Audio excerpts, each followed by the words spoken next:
ಕೆನ್ನಿಗೆ ಹೊಡೆದು ನಿನ್ನ ಅತ್ತಿಗೆಯನ್ನು ಬಿಡಿಸಿಕೊಂಡು ಹೋಗಲ್ಲವೇ?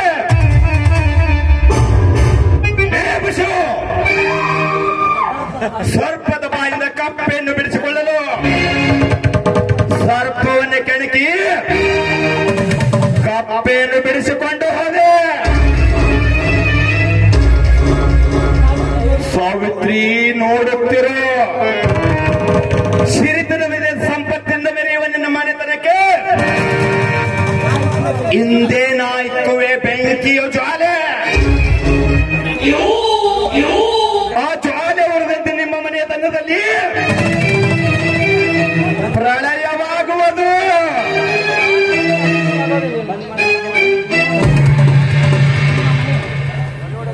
ನಿಮ್ಮ ಮನೆಯನ್ನು ಒಡೆದು ಹಾಕಿ ನನ್ನ ಪ್ರೇಯಸಿ ಸುವರ್ಣವನ್ನು ಸುನೀಲನ ಮಡದಿಯನ್ನಾಗಿ ಮಾಡಿ ನಿಮ್ಮ ಮನೆತನವನ್ನು ಒಡೆದು ಹಾಕುವೆ.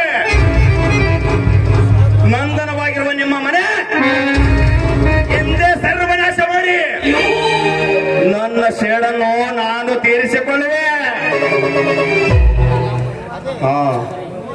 ಇನ್ನೇನು ಸುವರ್ಣ ಬರುವ ಸಮಯವಾಗಿದೆ. ಇನ್ನು ಮುಂದೆ ಬೋಧಿಸಬೇಕು ಅವಳಿಗೆ ಭಗವದ್ಗೀತೆಯನ್ನು.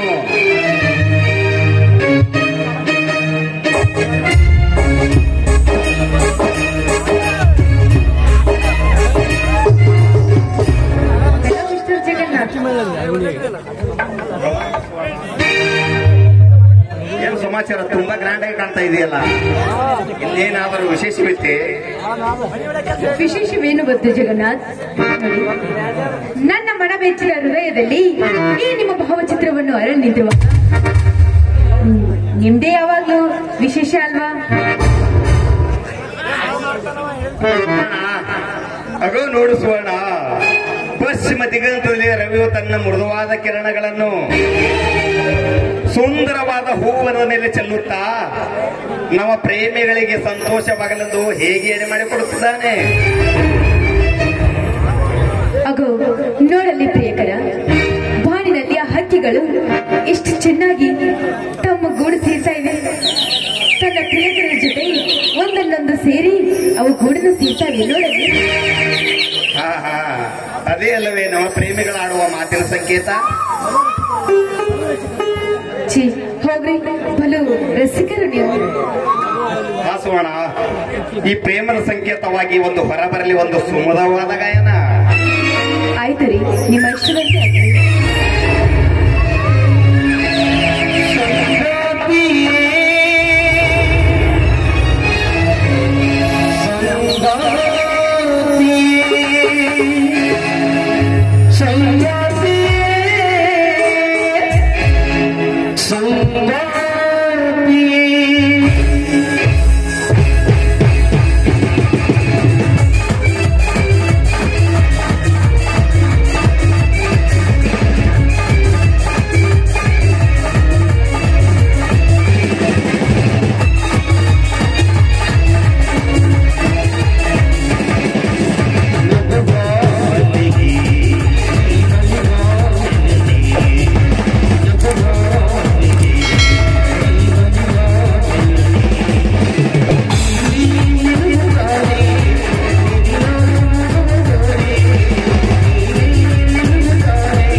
ವಿಚಾರ ಮಾಡಿರುವೆ.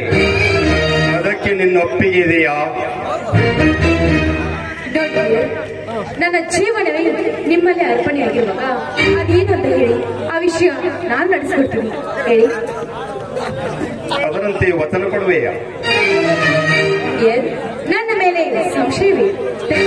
ವಚನವನ್ನು ನೋಡು ಸುವರ್ಣ, ಇಂದಿಂದ ಬಸವರಾಜನ ಪಟ್ಟದರ್ಶಿಯಾಗಲು ಹಿಂದೆ ನೀವಿಬ್ಬರು ನವ ಪ್ರೇಮಿಗಳಾಗಬೇಕು.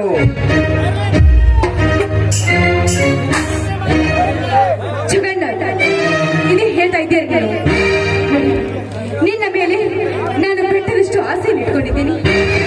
ನಿಮ್ಮನ್ನ ನಂಬಿ ನಾನು ನನ್ನ ಮನೆ ಬಿಟ್ಟನೆ ಬಂದಿದ್ದೀನಿ. ನೋಡಿ,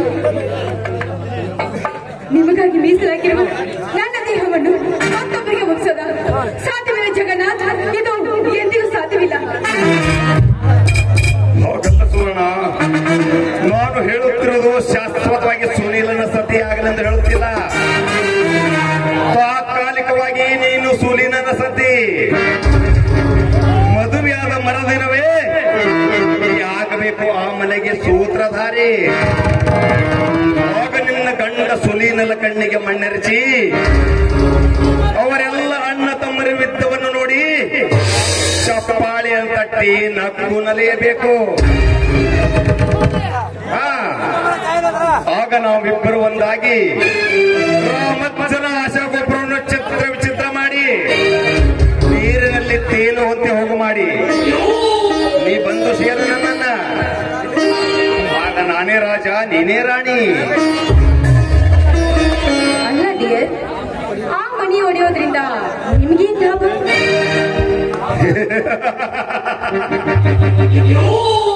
ಲಾಭ ಛಲವೇ ನಮಗಾಗುವ ಲಾಭ. ನೋಡಿ, ಬರೀ ಛಲ ತೀರಿಸಿಕೊಳ್ಳಬೇಕೆಂಬುದು ನಮ್ಮ ಈ ಬೆಟ್ಟದಷ್ಟಿರುವ ಪ್ರೀತಿಯನ್ನೇ ನಡು ನೀರಿನಂತಾಗಿ ಮಾಡ್ತೀರಾ? ಛೀ ಹುಚ್ಚಿ, ಹಾಗಂತ ಯಾರು ಹೇಳಿದ್ದು? ಅಲ್ಲಿವರೆಗೂ ಗುಪ್ತವಾಗಿರಬೇಕು ನನ್ನ ನಿನ್ನ ಪ್ರೇಮದ ಕೊಟ್ಟು. ನೋಡಿ, ಈ ವಿಷಯ ಏನಾದ್ರೂ ಆ ಸುನೀಲ್ ಮತ್ತು ಅವರ ಮನೆಯವರಿಗೆ ಗೊತ್ತಾದ್ರಿ ನನ್ನ ಗತಿ. ಸುವರ್ಣ, ನಮಗಾಗುವ ಗತಿಯ ಬಗ್ಗೆ ವಿಚಾರ ಮಾಡಬೇಡ. ರಾಮಜ್ಜನ ಮನೆತನಕ್ಕಾಗುವ ಗತಿಯ ಬಗ್ಗೆ ಯೋಚನೆ ಮಾಡು. ಸುವರ್ಣ, ಇಂದಿನಿಂದ ನಾನು ನಿನ್ನ ಅಣ್ಣ, ನೀನು ನನ್ನ ತಂಗಿ. ಏನ್ ಹೇಳ್ತಾ ಇದ್ದೀರಾ ನೀವು? ಹಾ ಹಾ ಹಾ ಹಾ ಹಾ ಸಮಾಧಾನ. ಇದು ಕೇವಲ ನಟನೆ ಸುವರ್ಣ. ಆಗ ನೋಡು ಸುವರ್ಣ, ಬಾಯಾರಿಕೆಯ ನಾಗಲೋಟದಿಂದ ಸುನಿಲ ಎತ್ತ ಕಡೆ ಓಡಿ ಬರುತ್ತಿದ್ದಾನೆ. ಅವನಿಗೆ ಹಿಂದೆ ಶುರು ಮಾಡಿಬಿಡು ನಿನ್ನ ಪ್ರೇಮ ನಟನೆ. ಹಾಗೆ ಆಗ್ಲಿ ಜಗನ್ನಾಥ್, ನಿಮ್ಮನ್ನೇ ನಂಬಿ ಬಂದವರು ನಾವು. ಹಾಲಲ್ಲಾದ್ರೂ ಹಾಕಿ, ನೀರಲ್ಲಾದ್ರೂ ಹಾಕಿ. ಸುವರ್ಣ, ನಂಬಿದವರಿಗೆ ಇಂಬು ಬಿಡುವುದೇ ಈ ಜಗನ್ನಾಥನ ಹುಟ್ಟು ಗುಣದ ಅಭ್ಯಾಸ. ಹಲೋ ಸುನೀಲ್. ಹಲೋ ಜಗನ್ನಾಥ್, ಬೇಕೆ ವಿದ್ಯಾಭ್ಯಾಸ ವಿಚಾರವನ್ನು ಪ್ರಸ್ತಾಪಿಸಿದ್ರಲ್ಲ? ಏನಿಲ್ಲ ಸುನೀಲ್, ನನ್ನ ತಂಗಿಯ ವಿದ್ಯಾಭ್ಯಾಸ ಬಗ್ಗೆ ವಿಚಾರ ಮಾಡುತ್ತಿರುವೆ. ಅಷ್ಟರಲ್ಲಿ ನೀನು ಬಂದು ಬಿಟ್ಟೆ. ಮತ್ತೇನು ಸಮಾಚಾರ? ಸಮಾಚಾರ ಏನು ಬಂತು ಜಗನ್ನಾಥ್? ಎಲ್ಲ ನೀನು ಹೇಳ್ತಾ ಇದೆಯಾ ಸಮಾಚಾರ, ಹೊಸ ಸಮಾಚಾರ. ಜಗನ್ನಾಥ್, ಇಲ್ಲಿಯವರೆಗೆ ನನ್ನ ತಂಗಿ ಇದ್ದಿದ್ದು ಒಂದು ಸಾರಿ ಆದ್ರೆ ನನಗೆ ಪ್ರಸ್ತಾಪಿಸಿದೀಯಾ? ಅದು ಹೋಗಲಿ, ನಿನಗೆ ತಂಗಿ ಇದ್ದಾಳೆ ಎಂಬುದು ನನಗೆ ಬರೀ ಕಲ್ಪನೆ ಇದ್ದಿದ್ದಿಲ್ಲ. ಒಂದು ವೇಳೆ ತಂಗಿ ಸಮೇತನಾಗಿ ನಿಂತು ನನಗೆ ಶಾಕ್ ನ್ಯೂಸ್ ಕೊಡ್ತಾ ಇದೆಯಲ್ಲ? ಆ ವಿಷಯವೇ ಸುನೀಲ್. ಪದೇ ಪದೇ ನಾನು ಧಾರವಾಡಕ್ಕೆ ಏತಕ್ಕಾಗಿ ಹೋಗುತ್ತಿದ್ದೆ ಅಂತ ನಿನಗೆ ಗೊತ್ತೇ? ಇದೇ ನನ್ನ ತಂಗಿ ಸುವರ್ಣ ಎಂದು ನೋಡಲಿಕ್ಕೆ ಹೋಗುತ್ತಿದ್ದೆ. ನೋಡು ಸುನೀಲ್, ಇವಳಿ ನನ್ನ ತಂಗಿ ಸುವರ್ಣ. BA ನಲ್ಲಿ ಫಸ್ಟ್ ಕ್ಲಾಸ್. ಸಂಗೀತದಲ್ಲಿ ಹೇಳಬೇಕಂದ್ರೆ ಸಾಕ್ಷಾತ್ ಶಾರದೆ. ಇವಳೆಂದರೆ ನನಗೆ ಪಂಚಪ್ರಾಣ. ಸುವರ್ಣ, ನನಗೊಬ್ಬ ಪ್ರಾಣಕ್ಕೆ ಪ್ರಾಣ ಕೊಡುವ ಸ್ನೇಹಿತನಿದ್ದಂತೆ ಅಂತ ನಿನಗೆ ಹೇಳ್ತಿಲ್ಲವೇ? ಅವರೇ ನನ್ನ ಆತ್ಮೀಯ ಸ್ನೇಹಿತ ಗೆಳೆಯ ಸುನೀಲ್. ಆ ಇಲ್ಲ ಸುವರ್ಣ ಏನು ನೋಡ್ತೀರಿ ನೀವಿಬ್ಬರು? ಜಗನ್ನಾಥ್, ನಾನು ಇವರನ್ನು ಎಲ್ಲೋ ನೋಡಿದ ಹಾಗಿದೆ. ಹೌದಣ್ಣ, ನಾನು ಇವರನ್ನು ಎಲ್ಲ ನೋಡಿದ ಹಾಗಿದೆ.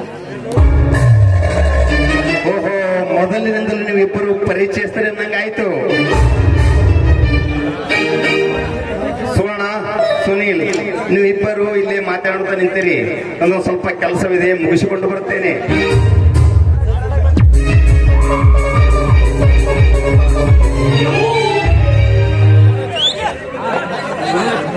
ಹಾ, ನಾನು ಜಗನ್ನಾಥ್ ಅವರ ತಂಗಿ. ಕರ್ನಾಟಕ ಕಾಲೇಜಿನಲ್ಲಿ ಓದ್ತಾ ಇದ್ದೀನಿ. ಏನು, ನಮ್ಮ ಮಣ್ಣಿನ ಜೊತೆ ಮಾತನಾಡುತ್ತಿರುವಾಗ ನೆಟ್ಟ ದೃಷ್ಟಿಯಲ್ಲಿ ನೋಡ್ತಾ ಇದ್ರಲ್ಲ. ಆ ಎಲ್ಲ ಲಿಂಗೇಶ್ವರ ತಮಗೆ ಇಷ್ಟೊಂದು ಚೆಲುವಿಕೆ ಕೊಟ್ಟಿದ್ದಾನಂತ ನೋಡ್ತಾ ಇದ್ದೆ. ಏಕೆ, ತಪ್ಪೇನು? ತಪ್ಪೇನಿಲ್ಲ. ನಾವು ಯಾರಂತ ನಿಮ್ಗೆ ಗೊತ್ತಾಗ್ಲಿಲ್ಲ, ನೀವು ಯಾರಂತ ನಮ್ಗೆ ಗೊತ್ತಿರ್ಲಿಲ್ಲ. ನಮ್ಮಣ್ಣ ಪರಿಚಯಿಸುವಾಗ ನೀವು ನೋಡಿದ ದೃಷ್ಟಿ ನನ್ನ ಮನಸ್ಸು ಹೇಳಿದೆ. ನಾನು ನನ್ನ ಮೈಯನ್ನೇ ಮರೆತು ಬಿಟ್ಟಿದ್ದೇನೆ. ನೋಡಿ, ನಾನು ಈ ಊರ್ ಪೊಲೀಸ್ ಪಾಟೀಲ್ ರಾಮಾಜನ ಮಗ. ನನ್ನ ಹೆಸರು ಸುನೀಲ್ ಅಂತ. ನನಗೆ ಶಂಕರ್ ಅಂತ ಬಣ್ಣ ಸಾವಿತ್ರಿ ಅಮ್ಮ ಒಬ್ಬಳು ಅತ್ತಿಗೆ, ಬಸವರಾಜ ತಮ್ಮ ಮತ್ತು ಹಾಗೆ ತಂದೆಯವರು ಇದ್ದಾರೆ. ತಮ್ಮ ಮದುವೆ ಆಗಿದೆಯಾ? ಇನ್ನೂ ಮದುವೆ ಅಂತೂ ಇಲ್ಲ. ತಾವು ತಪ್ಪು ತಿಳಿದಿದ್ದರೆ ತಮ್ಮನ್ನೊಂದು ಮಾತು ಕೇಳಬೇಕಂತ ಮಾಡಿದ್ದೆ. ಅಭ್ಯಂತರವಿಲ್ಲ, ಅದ್ಯಾವ ಮಾತು ಕೇಳಿ. ನೋಡಿ, ನಿಮ್ಮನ್ನು ಮನಸ್ಪೂರ್ವಕವಾಗಿ ಪ್ರೀತಿಸುತ್ತಾ ಇದ್ದೇನೆ. ಹಾ, ಓದಿಸಿಕೊಳ್ಳಬೇಡಿ. ತಾವು ಮನಸ್ಸು ಮಾಡಿದರೆ ಮದುವೆಯಾಗಲು ಸಿದ್ಧ. ನೋಡಿ ಸುರೇಶ್, ನಾನು ಕೂಡ ನಿಮ್ಮನ್ನ ಮನಸಾರೆ ಪ್ರೀತಿಸ್ತಾ ಇದ್ದೀನಿ. ಆದ್ರೆ ನನ್ನ ಮೇಲೆ ಬೆಟ್ಟದಷ್ಟು ಪ್ರೀತಿ ಇಟ್ಕೊಂಡಿದ್ದಾರೆ ನಮ್ಮ. ಅವನು ಒಪ್ಕೊಂಡ್ರೆ ಮಾತ್ರ ಈ ಮದ್ವೆ, ಇಲ್ಲ ಅಂದ್ರೆ ಇದು ಕನಸಿನ ಮಾತು. ನೋಡು ಸುವರ್ಣ, ಆ ನನ್ನ ಗೆಳೆಯ ಅರ್ಥಾರ್ಥ ನಿನ್ನಣ್ಣ ಅಷ್ಟೊಂದು ತಿಳಿದವನೇನಲ್ಲ. ಅವನು ಒಪ್ಪಿಸುವ ಭಾರ ನನಗಿರಲಿ. ನೀನೇ ನನ್ನ ಹೆಂಡತಿ ಎಂದು ಆ ಎಲ್ಲ ಲಿಂಗೇಶ್ವರಲ್ಲಿ ಪ್ರಮಾಣ ಮಾಡಿ ಹೇಳುತ್ತೇನೆ. ಇದಕ್ಕೆ ನಿನ್ನ ಅನುಮತಿ ಏನೆಂಬುದು ಬೇಗ ಹೇಳಿಸುವಣ. ಸ್ವಚ್ಛ ಮನಸ್ಸಿನಿಂದ ಬಿಚ್ಚಿ ಹೇಳಿಬಿಡಲ್ಲ. ಇಲ್ಲಂದ್ರ ನಾನು ಬರುತ್ತೇನೆ. ಸುನೀಲ್, ನೀವು ಖಂಡಿತವಾಗಿ ನನ್ನ ಲಗ್ನ ಆಗ್ತೀರಿ ತಾನೆ? ಇನ್ನು ಸಂಶಯ ಸುವರ್ಣ, ಉದಯಿಸುವ ಸೂರ್ಯನ ಮೇಲೆ, ಹರಿಯುವ ನೀರಿನ ಮೇಲೆ, ಜನ್ಮ ಕೊಟ್ಟ ನನ್ನ ತಾಯಿ ಮೇಲೆ ಆಣೆ ಮಾಡಿ ಹೇಳುವೆ, ನೀನೇ ನನ್ನ ಹೆಂಡತಿ ಎಂದು. ಧನ್ಯವಾದಗಳು ಸುನೀಲ್, ನಿಮ್ಮಂತವರನ್ನು ಪಡೆದು ನಾನು ತುಂಬಾ ಧನ್ಯಳಾದೆ. ನೋಡು ಸುವರ್ಣ, ಈ ನಿನ್ನ ಕಾಮನ ಬಿಲ್ಲಿನಂತ ಹುಬ್ಬು, ಹುಣ್ಣಿಮೆಯ ಚಂದಿರನಂತೆ ಹೊಳೆಯುವ ಮುಖ, ಕಮಲವನ್ನು ನೋಡಿದರೆ ಎಂತ ಅರಿಸಿಕನಲ್ಲಿನೂ ಪ್ರೇಮಾಂಕರ ಬಳ್ಳಿ ಹಬ್ಬುತ್ತದೆ. ನವಮಂಡಲದಲ್ಲಿ ಹೊಳೆಯುವ ಆ ನಕ್ಷತ್ರಗಳಂತೆ ನಮ್ಮ ಜೀವನದಲ್ಲಿ ಸುಖಕರವಾಗಿರಲೆಂದು ನಾನು ಬಯಸುತ್ತೇನೆ. ತಂಪಾಗಿ ಬೀಸುವ ವಾಯುದೇವನಿಗೆ ತಕ್ಕ ಹೆಜ್ಜೆ ಹಾಕುತ್ತಾ ದಣಿದ ಮನಸ್ಸಿಗೆ ಒಂದು ಮಧು ನೀಡುವಂತೆ ಒಂದು ಕವನ ಹಾಡು ಸುವರ್ಣ.